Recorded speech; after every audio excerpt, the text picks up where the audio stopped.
All right, hi everybody. Welcome to today's webinar for the National Center on Intensive Intervention. My name is Teri Marx and I work at the American Institutes for Research. We house the National Center on Intensive Intervention. And today's topic is Don't Socially Distance, Physically Distance, How to Support Social Behavioral Needs in Virtual, In-Person, and Hybrid Learning. I'm joined today by Dr. Leanne Hawken and Stacy Hirt. We will do short introductions in just a couple minutes, but just want to run through some logistical slides right off the bat. So first of all, if you do have any questions, you can submit them off to the right-hand side of your screen. Typically, there is a dashboard that has a drop-down menu for questions, and you would be able to submit a question through there. We have some folks from our team that will be answering some specific questions and sending out resources throughout the presentation. But if you do have a specific question, we will try our best to answer them either through that pod and or through a question and answer time block at the end of the presentation.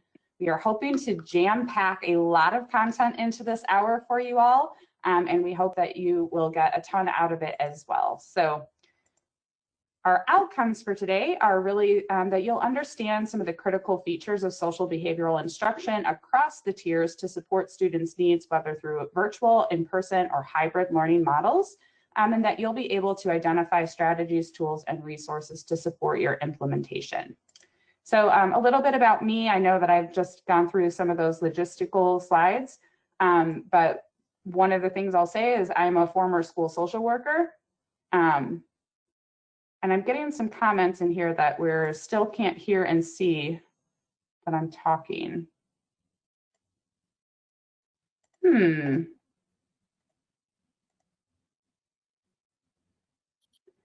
Eliza or Amy, if you're on the back end, can you go ahead and check and see if folks can unmute them?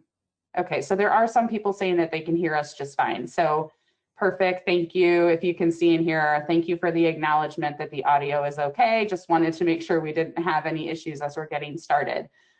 Perfect, okay, so we are okay. I'm gonna go ahead and move forward. For those of you that may have experienced some audio issues or video issues, we are recording this presentation and it will be available on our website after the webinar is over. So okay, back to a little bit about myself. So I am a former school social worker. I worked in the state of Illinois in a suburban district as well as in the urban center of Chicago Public Schools. I have my PhD in special education and I studied supports for students with emotional behavioral disorders. That's kind of my dissertation topic when I was doing that. And currently I've been at the American Institutes for Research for 6 years now and have been supporting the National Center on Intensive Intervention since that time, as well as a few other federally funded projects. Most of the areas that I work in are focused on social behavioral development of students, as well as intensive intervention, progress monitoring, and those particular data. So and I'm still seeing some people are having some audio issues, so Eliza or Amy, if you could just put in the chat that audio comes through folks' computers and they'll have to either unmute or mute or change their volume settings on their ends. And there's handouts, there are 2 handouts. There's the slides posted as well as a handout that we will reference that Dr. Hawken is going to share with us. And so now I'm going to turn it over to Dr. Hawken, and Leanne, if you can go ahead and tell us a little bit about yourself, and then we'll turn it to Stacy. Hi, good morning. My name is Leanne Hawken and I'm special education. So I just recently retired there for 18 years. My background is in actually school psychology, but I'm also a board certified behavior analyst. And for the last 20 years, I've been studying check and check out, which is one of the most popular tier 2 interventions. We learned it from a school in Elmira, Oregon. I went to school at the University of Oregon. And so that's been my passion for the last 20 years, and helping. Currently, I'm the co-principal investigator of the Behavior Response Support Team, which is a collaboration between the University of Utah and one of our largest school districts, Granite School District here in Utah. And I also coach districts on MTSS with our Utah State Board of Education. I get to work with Teri on that project, so that's how we connected, and it's awesome. So welcome, excited to be here. And hi, I'm Stacy Hirt. I'm a 4th-year doctoral candidate at the University of Missouri-Columbia. I also work with Teri at NCII. I'm currently serving as an intern there. I have over 16 years of experience in the field, 10 secondary, 6 elementary. The last 6 years, I served as a behavior interventionist for students exhibiting challenging behavior. Wonderful, thank you both. And you will be hearing from both Leanne and Stacy as we move forward. I'm going to be kicking off our presentation, so Leanne and Stacy are going to go on mute and off camera just for a little bit, but you'll be able to see them when we get back. And I did send some messages out for those of you that might be experiencing some audio issues. Everything's adjusted on your computer's end, so hopefully everyone's able to get that figured out. All right, so we're going to set the stage for this webinar and really talk through a multi-tiered system of supports, or MTSS. And what we mean by that is that we're operating through a preventative and proactive framework that's allowing us to address all needs of learners, whether they're social, behavioral, and or academic in nature. And so we really think about this multi-tiered system of support as being again, a proactive approach, where we're starting off with really strong core instruction across academics and social behavior, really thinking about our key engagement strategies, how we're supporting all learners during our effective instruction. Then we might have some students that still need levels of support with some of the targeted areas of need, and that's where we might be providing some small group evidence-based instruction. And then for students that are in need of further adaptation of those interventions, we would use an intensive intervention process. What we like to point out is in this model, students with disabilities are receiving services at all levels, right? So we have our students with disabilities who are being served through our core instruction, may also be receiving our targeted instruction in certain areas and or intensive intervention. So we like to put this frame out as saying our students with intensive needs, our students with severe and persistent learning and behavioral needs still receive their supports across the continuum of a multi-tiered system of support. So we wanted to frame our conversation today with that. So we've received a number of questions from the field right now about what might be different about MTSS implementation in the current context, thinking about whether or not we have to go back through a virtual model or in-person or hybrid. We've been getting questions about how do we know if our data are valid and reliable? How do we really provide effective tiered instruction? How do we best engage parents and families? Some of our students may not have access to technology that they need to be successful in these models. And then we've also received a number of questions and a number of comments about just that we anticipate many of our students are going to have social and emotional needs, which was really the impetus for this particular webinar. So our tip is that we really want our schools and our educators to leverage existing strengths across their data, systems, and practices. And those are the things that you were likely doing well prior to COVID impacting your ability to support. And so just wanted to kind of talk through how we want to focus on those strengths as we're considering the current context so that we're building from that. And I'm seeing some of the comments. Amy, if you could put the phone number and the access code into the chat box for all, that would be super helpful as well. All right, so also want to talk through, and we can't think about social behavioral needs of our students without thinking about social emotional learning and social emotional competencies that students need. What we like to say about this is that if you are implementing social and emotional learning, it's really easily done through an MTSS or positive behavioral interventions in schools, positive behavioral interventions and supports in schools, that school-wide kind of approach. If we're complementing those two strategies together, so our MTSS or PBIS model and bringing in those social emotional competencies, we're likely to see improved overall mental health for our students. And what we want to focus on here, and I've put up the 5 different social and emotional learning competencies, so self-awareness, self-management, relationship skills, responsible decision-making, and social awareness. Those are the 5 SEL skills that are competencies that CASEL has identified. And what we really want to think about in in the current context is that our students are likely to need support in developing these particular skills.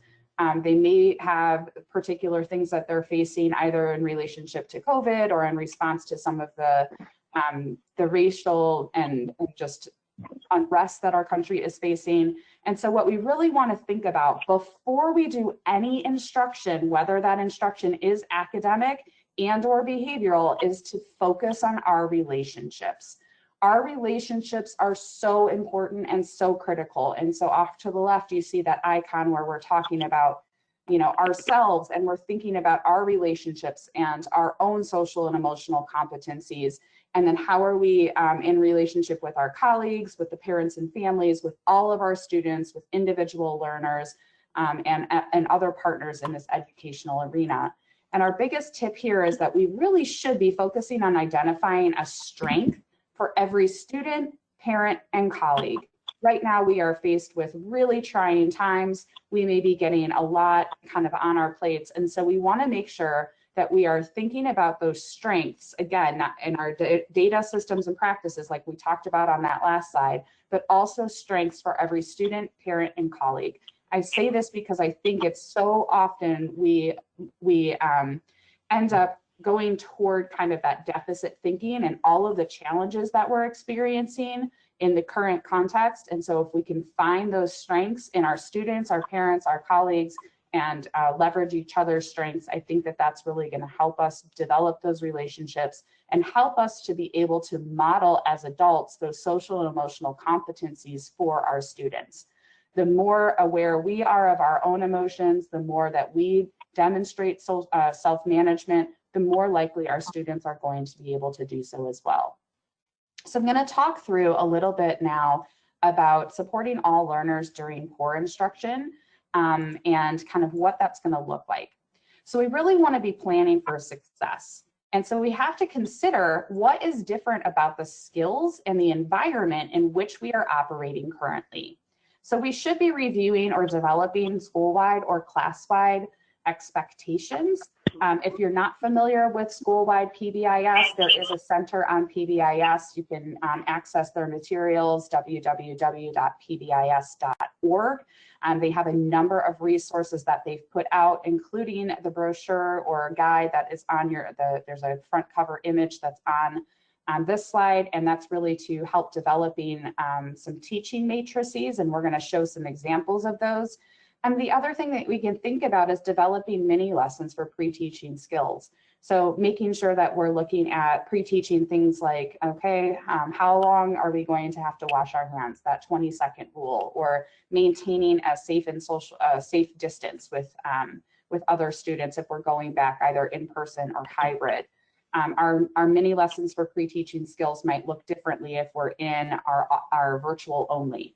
And so just want to kind of highlight that there are a number of resources. One of the handouts that's posted on your dashboard, so you should see there's an icon off to the right that says handouts. The slides are posted, as well as a resource that Dr. Hawken and her team with University of Utah and Granite School District have put out a number of video clips that you can access, so you can access those as well. I want to show some of those example matrices right now. So when we're thinking about teaching matrices and we're thinking about our expectations for our learners, we have across the top columns are settings. So in a traditional school, if we're bringing everybody back together, these settings are typically our classroom, our hallway, our bathrooms, perhaps our cafeteria, and then our expectations. So those school-wide expectations, on this example, it's be safe, be respectful, be responsible. So we might need to look at our teaching matrix slightly different depending on exactly which model we are using for return to school. And so we have things for like entering class, teacher-led whole group instruction, maybe one-on-one instruction or small group breakouts. This particular example that's up here is thinking about virtual instruction.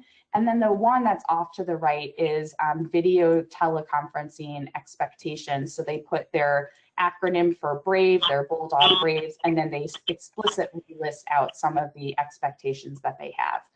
I am getting a little bit of audio feedback, so if everybody that's a presenter or co-presenter can make sure that you're on mute, that would be super helpful. All right, and so the video clips that I was referencing, you can access those. There's QR codes in the handout that's listed on your dashboard. The other thing that we can think about in terms of supporting our students is thinking through how do we really structure the environment. So we've set up our teaching expectations, we've identified those particular settings, we've specified exactly what the expectations are for our students. So what we can then use are group contingencies to help reinforce some of the behaviors that we want our students to be demonstrating. So group contingencies can be used for things or for skills such as mask wearing. You know, how often, if they're coming back in person or we have hybrid, we want to make sure that we're reinforcing that mask wearing behavior because we know that it's critical for our students' safety if we're thinking about our expectations. Maintaining that physical distance, some of our students might have challenges with this, and so we want to be reinforcing either our whole group, our small group instruction perhaps, and or individual students. And then group contingencies on the virtual side of things are things like using the chat box appropriately. So, you know, making sure that we're addressing that from the onset, teaching that, and then reinforcing students' use of that chat box appropriately. I know that back in the springtime, we heard from many educators that it was a challenge to get some students to either participate during synchronous instruction and or to view any pre-recorded lessons that they posted.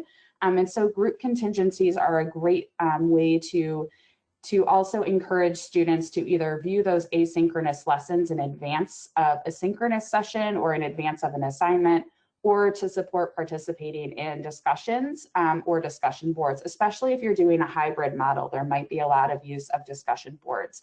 So the resources that are on this slide are all available from the National Center on Intensive Intervention and our behavioral strategies.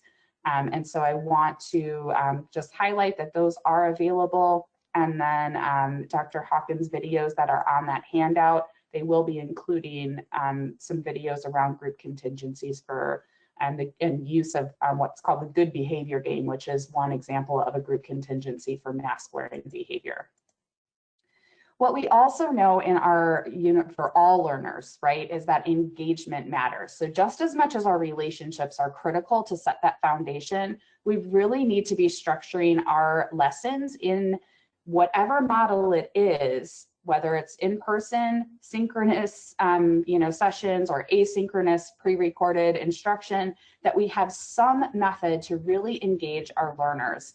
Oftentimes what we saw in the spring is that if folks were moving to a virtual model, they were trying to replicate a school day, jam-packing a lot of content in, and really trying to kind of think through, well, I have a 45-minute block. Well, if you have 25 first graders in front of you, that 45-minute block of time better be engaging. Otherwise, you're going to have some behavioral issues, inactivity, or non-responsive students sitting in front of you. And so we want to make sure that we are focusing on this engagement piece during our instruction. And so there's just some examples of things that you can do if you're going to, think through our content delivery. We can have those videos recorded. We can really think about, some of the different uses of features within platforms, so breakout rooms or creating small group discussion boards. We've seen some teachers who set up a shared Google Drive or a shared Google Doc for folks to be able to collaborate. Their students can collaborate with one another, and so they can see in real time when students either in a virtual kind of model or even a hybrid model. So if you've got some students that are in the classroom and some students that are virtual and you're teaching them, you can use those shared documents as long as the students have access to the technology needed. The other thing to think about is the feedback that we're providing. So similar to what we would be doing in our traditional sort of classroom in-person instruction, we need to be providing feedback to students, and that needs to happen just as much in our virtual and or hybrid models as well. We also really need to be focusing on the critical role of families. And I think I mentioned earlier that we did see some of the sites that we've been working with through the center are trying to replicate a full in-person school day. We don't necessarily have to do that. We really need to think about what are the critical competencies and skills that our students need, both across academics and social behavior. And for many of the families that we spoke with or have heard from, and even I myself as a step parent, it's really trying to think about some innovative ways to reduce some of the screen time exposure as well. I've been hearing a lot about that as being a concern, especially for some of our students who really struggle with attention and or behavioral issues. That additional exposure to screen time needs to be meaningful, needs to be purposeful, and not just to have them access content in a non-dynamic way. And then we can partner with our families to really think through how can we reduce that screen time and maybe have the parent or family member take on a role, maybe an older sibling or community member. The other thing that we should be thinking about is helping families create a sense of normalcy in this new normal, right? In this particular era that we are facing. How do we do that? So sending frequent updates to create easy to access tools and resources, thinking about school and student schedules, login information, assignment submission. There are so many unknowns right now, so the more transparent we can be with our communication, the better. And supporting families with identifying expectations, goals, objectives by day or week. So if we can support some of our students and their families with really kind of setting a learning goal or setting a behavioral goal for that particular week, hopefully that's going to help involve them. We need to think about the communication with transparency and involving parents, families, and community members as well. Perhaps trying to bring in some speakers if we're seeing that many of our students need some additional supports related to, say, anxiety or stress, kind of related to the situation that they're facing. Some of our mental health and or community health partners might be really good to bring in as speakers. And really we need to, through all of this, be understanding of factors outside of parents' control. I think it's a critical thing to think about. There's many things that even parents themselves cannot control in these environments.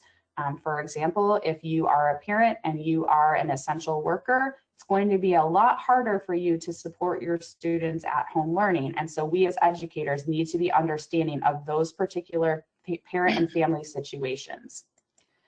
So now I'm going to turn it over to Dr. Leanne Hawken, who's going to talk about addressing targeted needs through check and check out and social skills training. So I'm going to go ahead and turn off my camera and go on mute. And Dr. Hawken, if you can go ahead and take over. Thanks, Teri, and that was a great overview.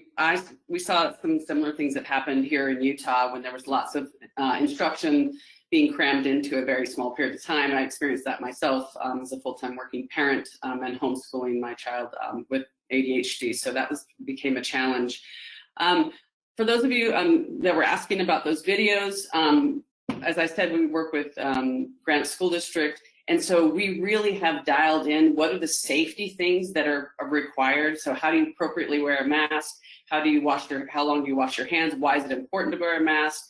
Why is it important to socially distance? So they're all about 1 minute. And if you follow us on Facebook, Twitter, we're on Pinterest. I think we're on TikTok too.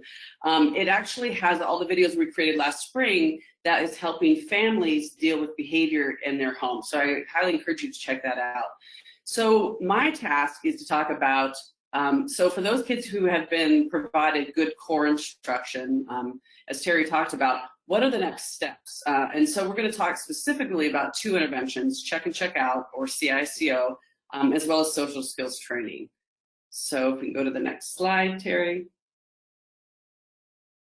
So before we get started, I need to highlight a couple of resources for you and also thank a couple of people. This presentation wouldn't be possible without the Michigan MTSS Technical Assistance Center. Part of the Michigan Department of Education funded them. They have a great resource called Adapting Check and Check Out for distance learning. I highly recommend you look into that. It's on their website.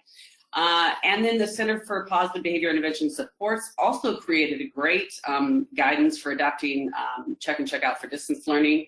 And if you're interested in some of the information related to social skills and screening and tiered instruction support, Kathleen Lane has provided lots of information, including some of the screening school tools that we're going to talk about today.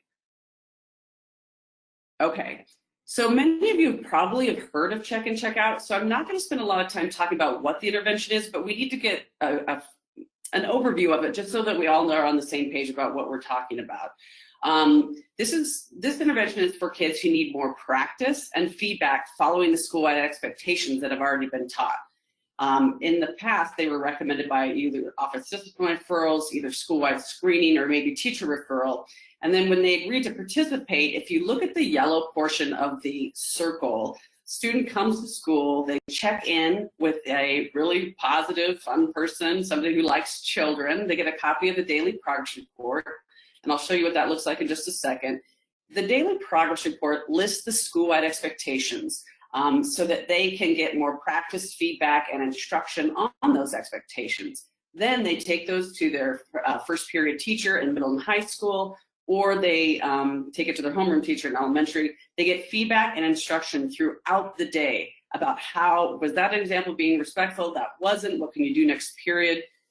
That behavior, instruction, practice, feedback is the key component. They need to have instruction on what needs to be done instead. What do they need to do if they were disrespectful?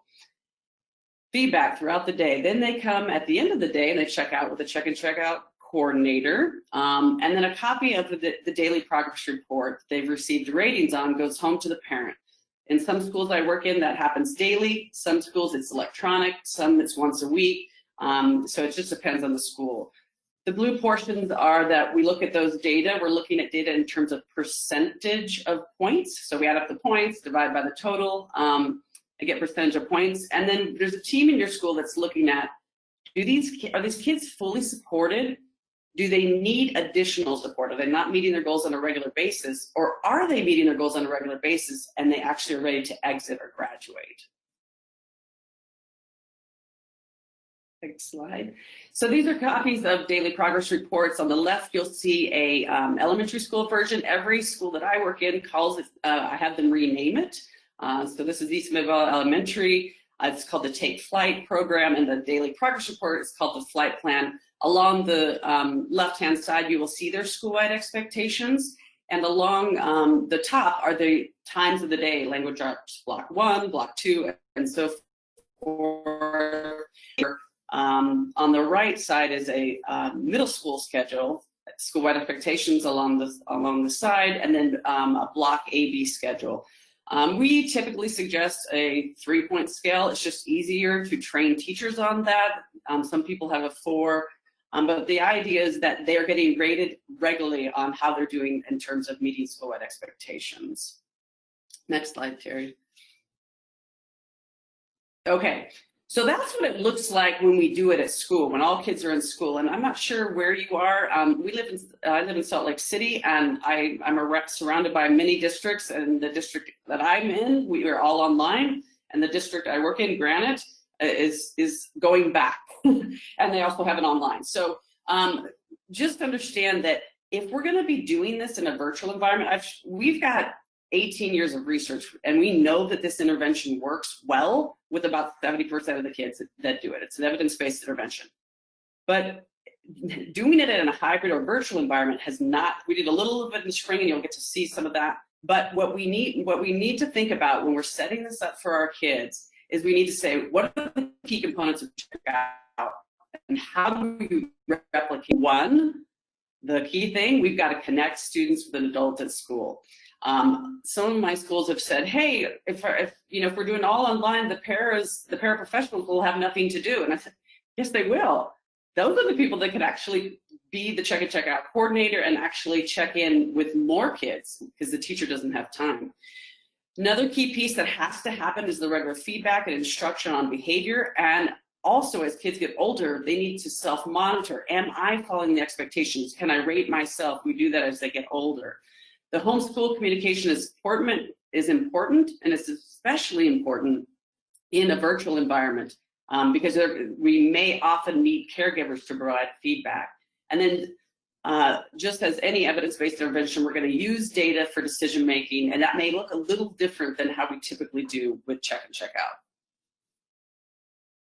So first, we need to determine which kids need check and check out, and we try to make it a team-based decision. We may look at different risk factors, because before we were looking at office discipline referrals, but if they're not in school, that's not going to happen. But some to consider include lack of work completion. Are there inappropriate language or other problem behavior? Are they taking over the screen if somehow the teacher didn't understand how to lock the screen out? Lack of attendance of online. Some of the students, about a third of our students never even showed up in the spring in some of my districts that I work in. Or are they showing up and they're not active online? So they're kind of more anxious, shy, and depressed. They'll be there, but they're not going to show up online. We've shown that we can support students who have internalizing behaviors, more anxious, shy, and depressed, and that can be supported through check and check out. So next slide. So the next step that we need to look at is how students check and check out. We have to figure out who the person is going to be. Is it going to be the same person as you had in person? Check-in is going to look different, and we need to be able to support more students because they can't all check in at the same time. It's nice to have, rather than a whole group of students check in, it's nice to have a one-on-one conversation, even though it's quick. So are there bus drivers that can help, cafeteria workers, librarian, folks who say, I don't have time, or folks who have some more flexibility in their schedule. In persons, check and check out, we typically have daily check and check out, but maybe that's not possible. My daughter currently is online twice a week, and so maybe only a couple of times a week are check-ins possible or even needed. And at the very least, maybe there could be a check-in in the morning on Monday and then a check-out in the afternoon on Friday. The times of the day, you'll have to be flexible with what works both for the school staff, but also the family, right? Because they're the ones that are going to be involved typically in making sure the students are online and check in and so forth, except for if you're talking about middle or high school. And then the method, some of the older kids we've worked with have said, I just like a little text check-in. I want to be checked in with Zoom or maybe Google Meets. So Teri, if you can show the video, this is an example of check-in, check-out, or a check-in procedure with a middle school student happening via Zoom. Good morning, Evelyn. How has your day been going so far? Pretty good. I'm a little tired. I definitely understand being a little tired, but I appreciate you connecting with me this morning and getting your day started off on the right track. So I know that you have 2 online sessions that you'll be joining today. Do you have a good location where you'll be able to work for the day? Yeah, I was planning on working in my room because my sister's been bugging me a lot. Gotcha. Okay, well, I'm going to pull up your card for today so you can see your check and check out card. You have been doing a fantastic job with participating appropriately during the live sessions and being respectful as well. Yeah, I do like it when the teachers do the Kahoots and the polls. It makes it a lot more interesting. I agree. So one expectation you haven't been earning all of your points in is being prepared. Do you have the pre-learning activities complete for your online sessions for today? Let me check. Actually, I have a reading and a couple of questions that I need to do, and I forgot. Okay, so what time is that session? 2 o'clock. So when do you have time to get that done during the day? Well, I think I will have time after my social studies session.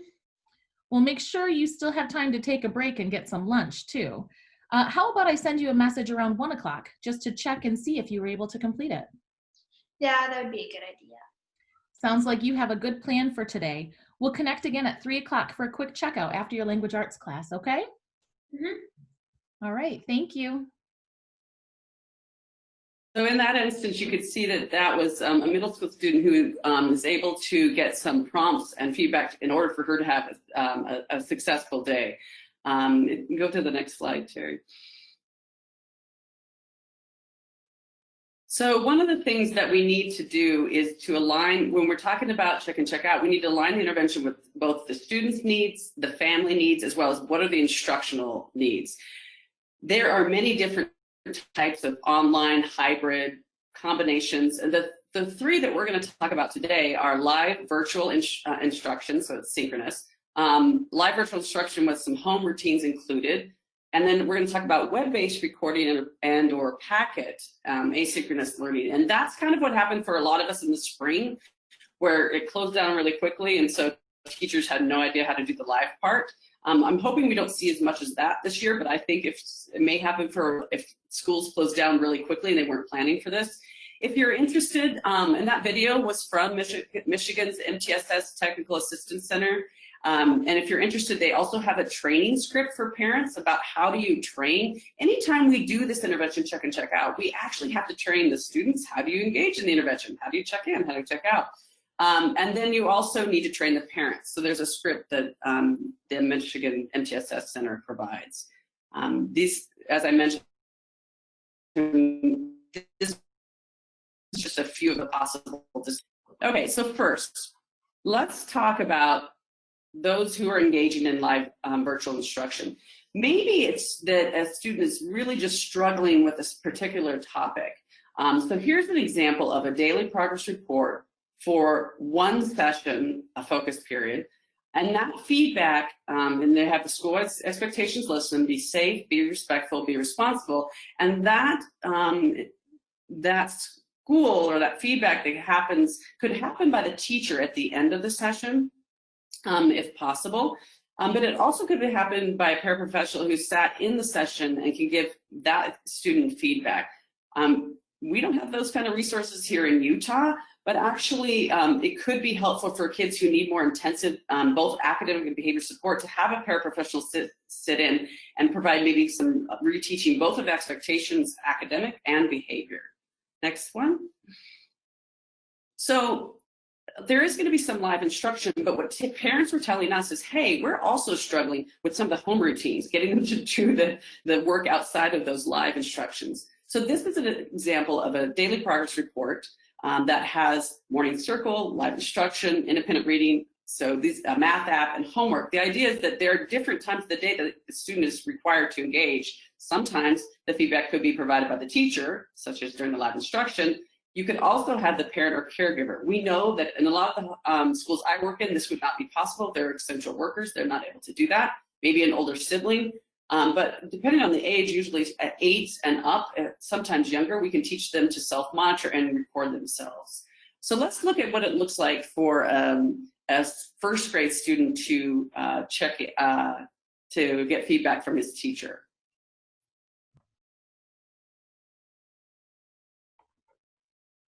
Hey Elliot, how you doing? Good. Good. So thanks for participating in the online session today. You did a really good job. Thank you. All right, so let's go over your expectations and your card. I'm going to share my screen, okay? So here's your Panther Pride card, and it looks like your dad marked down your how you did with your morning routine.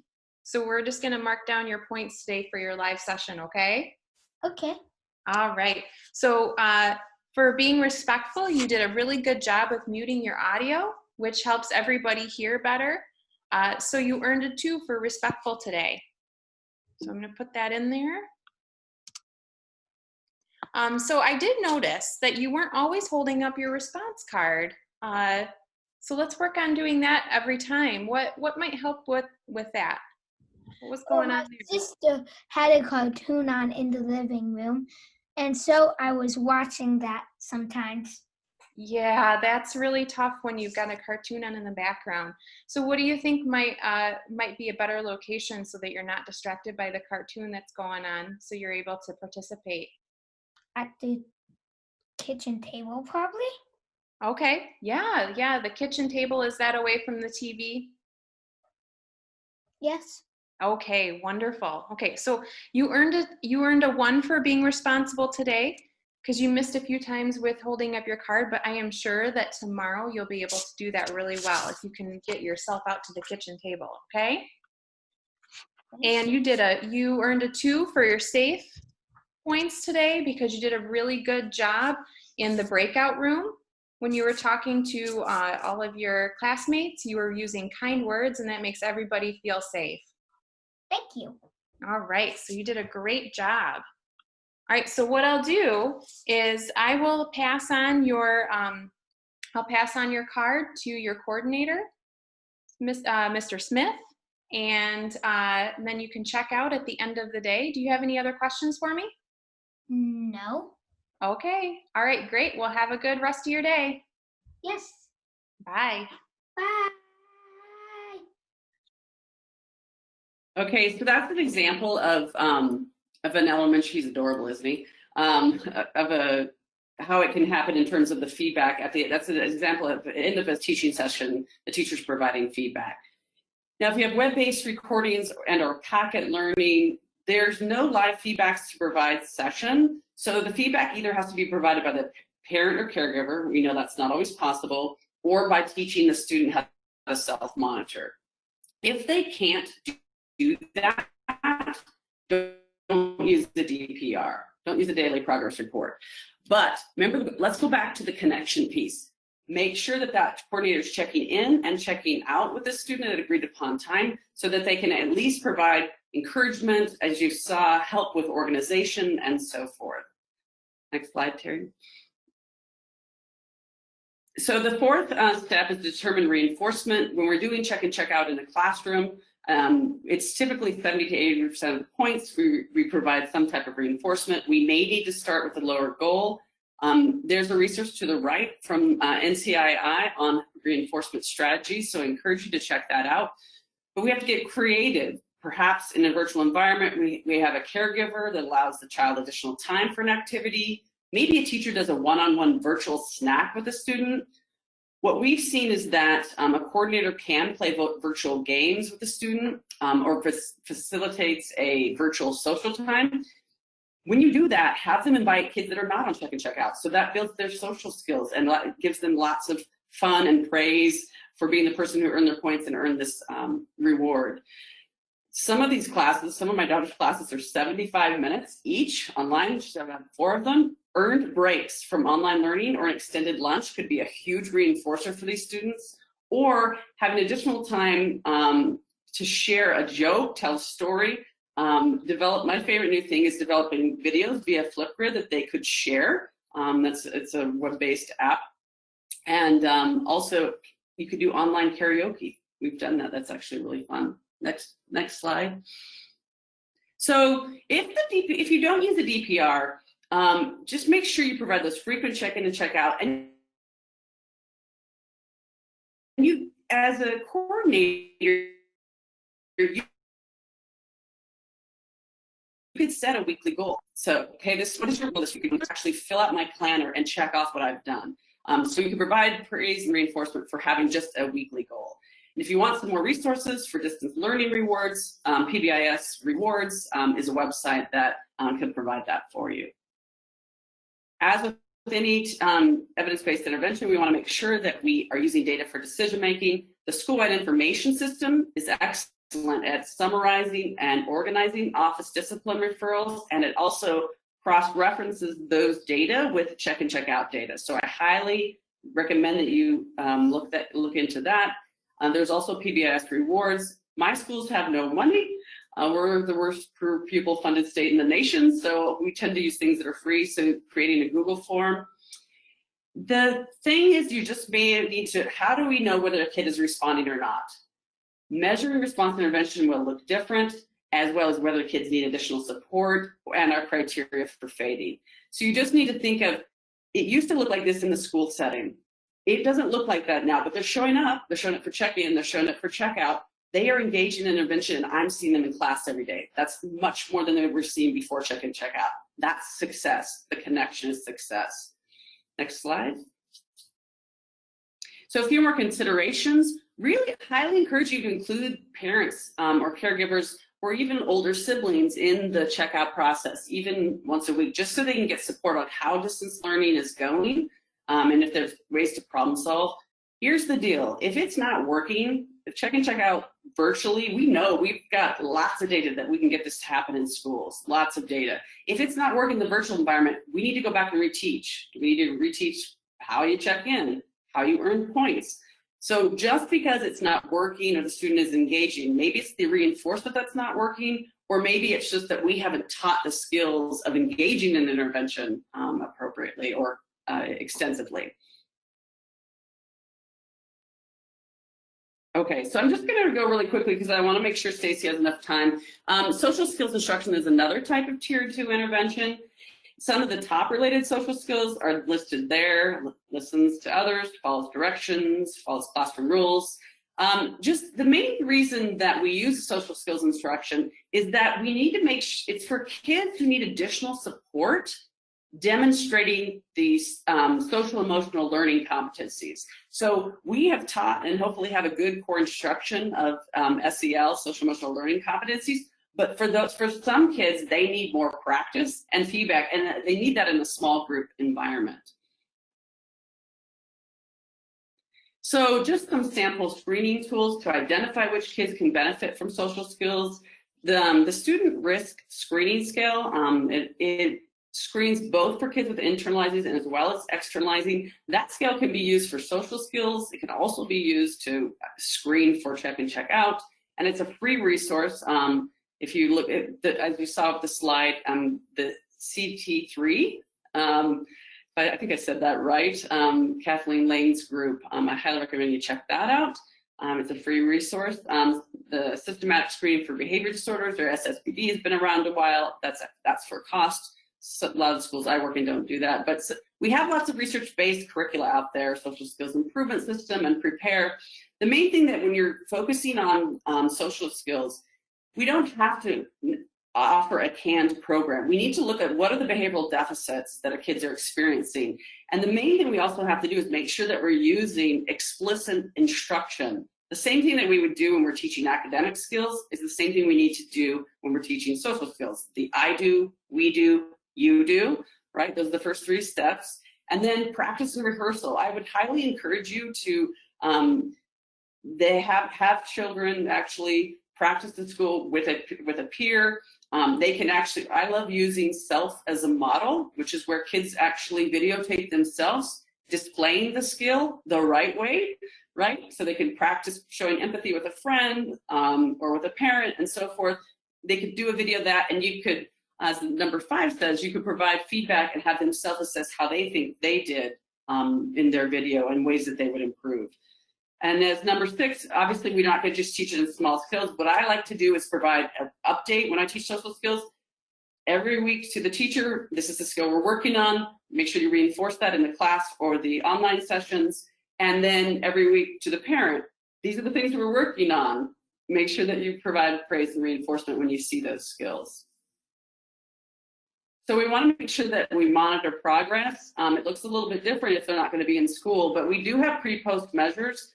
Most of the curricula that are out there that are evidence-based have pre-post measures that can be completed. You can also do a daily behavior rating.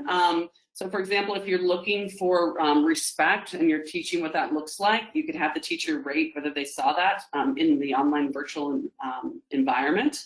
Attendance is sometimes used for kids who are anxious, shy, and depressed and are not showing up, and we can teach them some coping skills to get them back into the classroom in the online environment. And then also teacher and parent social validity ratings. So are they seeing a difference in the classroom? Are they seeing a difference at home? So just a quick overview of social skills instruction. The idea is that we know what effective academic instruction looks like. The same occurs for behavior instruction, and social skills instruction, and we need to do that in the virtual environment as well. Thank you.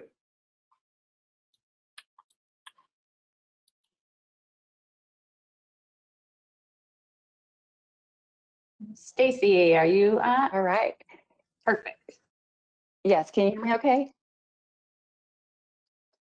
Yes, sure can. Thank you. Can you? Okay. And Teri, I'm going to go kind of quickly through the first couple slides, just so you know, okay?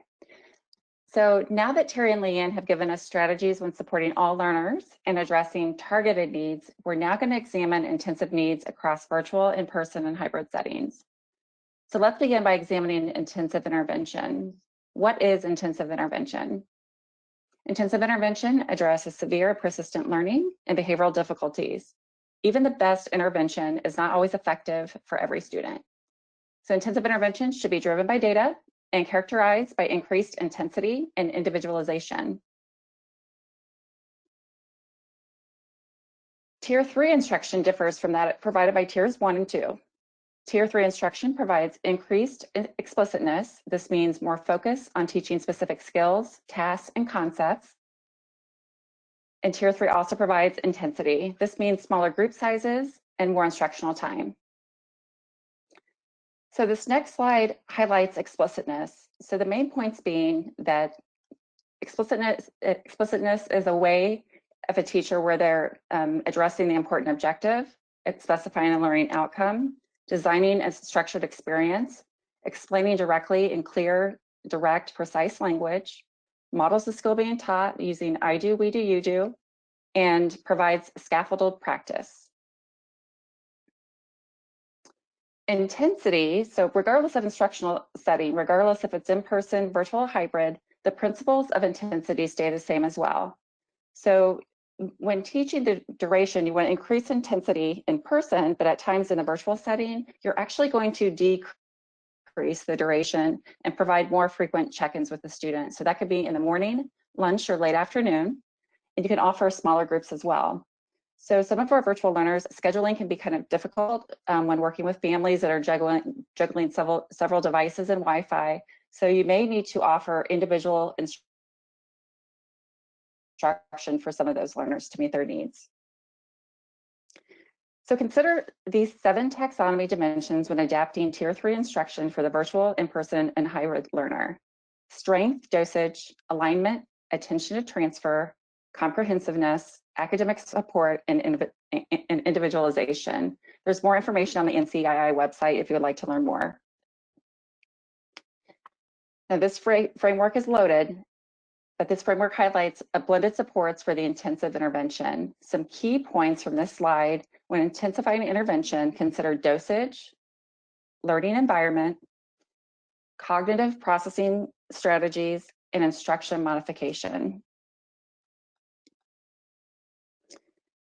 Now for the good stuff. So when collaborating with families,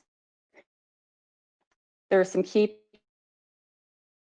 pieces. So support assistive technologies. So offer one-on-one standard as virtual if possible. So some of our schools are starting in person this fall. Practice with them in the face-to-face setting before going virtual. This will give the kiddo more confidence when they're going virtual independently.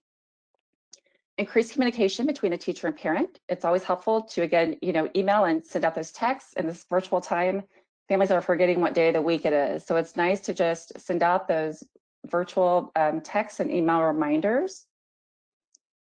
When partnering with parents, consider optimal time to monitor progress. So some districts are actually copying some of the progress monitoring tools, mailing them home, putting in folders, and with a black Sharpie, just writing, do not open until September 8th, or do not open until September 13th. So helping families go organized for you to monitor progress. And then support non-engaged learners. I'm hearing of districts drilling out an attendance plan for students that are not Zooming in, emailing, or completing work. So one example is give those kids 1 week to engage. If you hear nothing, again, through the virtual setting, go ahead and follow up by making a home visit the following week, if possible. And lastly, partner with outside agencies to support family needs by providing wraparound services. Now I'd like to share 10 lessons from the field. These are from behavior interventionists that supported kids last March through May, and these were considered lessons learned. So number 1, promote attendance. So again, before getting in those small group settings, meet with your learners. Some kids are not comfortable sharing their home or their living environment. So practice with them on how to use a virtual background, or just practice with them, sitting against a wall so you can meet their comfort level and build confidence in your learners. When grouping based on instructional level, touch base with last year's interventionist, right? You want to match these kids with the best fit for the small groups. Number 3, control and choice. So if you've ever worked with a kid with behavior challenges, they want to feel a sense of control. Giving them choices, do you want to do math or writing first, or giving them control of the mouse when you're using virtual learning. Choice helps kids feel in control. Promote a positive class environment. Again, leverage your peers when you can to work that chat box, or help, watch the Brady Bunch, boxes on your screen, so they can help engage learners and keep that positive learning environment. And self-monitoring. Adapt some of Leanne's SECO self-monitoring sheets. And there's also an app called iConnect that you can support real-time learning and the virtual learner through self-monitoring application. Next 5, cycle cognitive load. So that means balance academics and social activities. So chunking it, 10 minutes of academics, cycling with 5 minutes of social activities. So kind of balance that task difficulty as you go. Record sessions, support monitoring progress. So when you have group 3 progress, so record those sessions, of course, with permission from families, and then you can roll back and progress monitoring with those 3 students if needed. Reinforce positive behavior, plan extension activities. Even with virtual learning, you can minimize 2 to 3 activities on your screen to have that ready. That helps promote smooth transitions and minimize downtime. And last, of course, provide wraparound supports when needed. So this last quote is from a behavior interventionist that served kids last spring. And she said, "My students just long for connection. Last spring, I spoke to my students anywhere from a couple minutes to an hour per student." So I think this piece is really powerful. So I think that engaging and connecting with students is going to be more important now than ever. So just build those relationships, and connecting will be key in supporting our learners.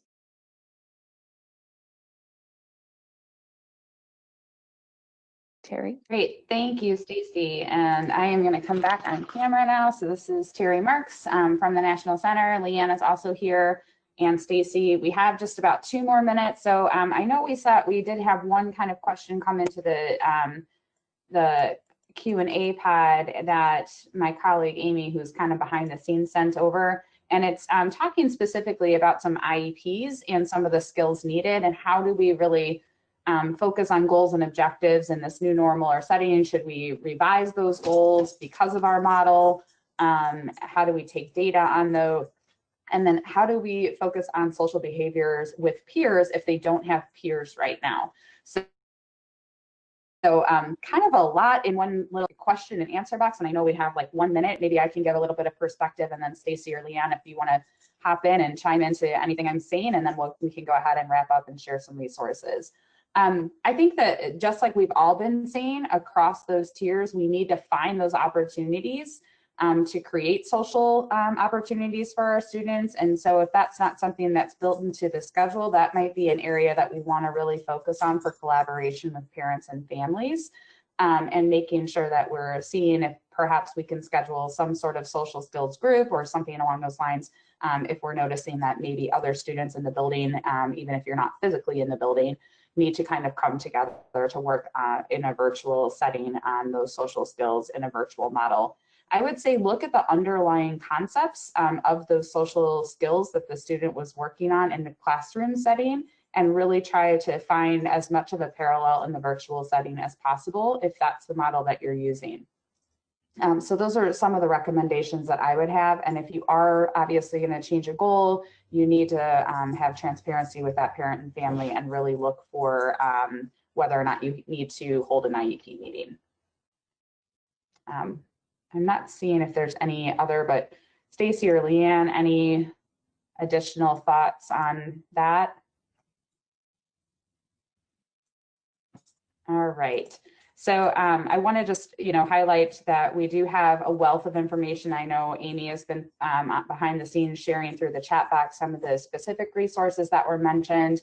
This particular webinar is recorded, and we will be posting on the website, intensiveintervention.org, so you can check us out. There's a search bar at the top, so if there's a specific resource or something that you just saw the name of on here that you want to look for, you can also just search for that.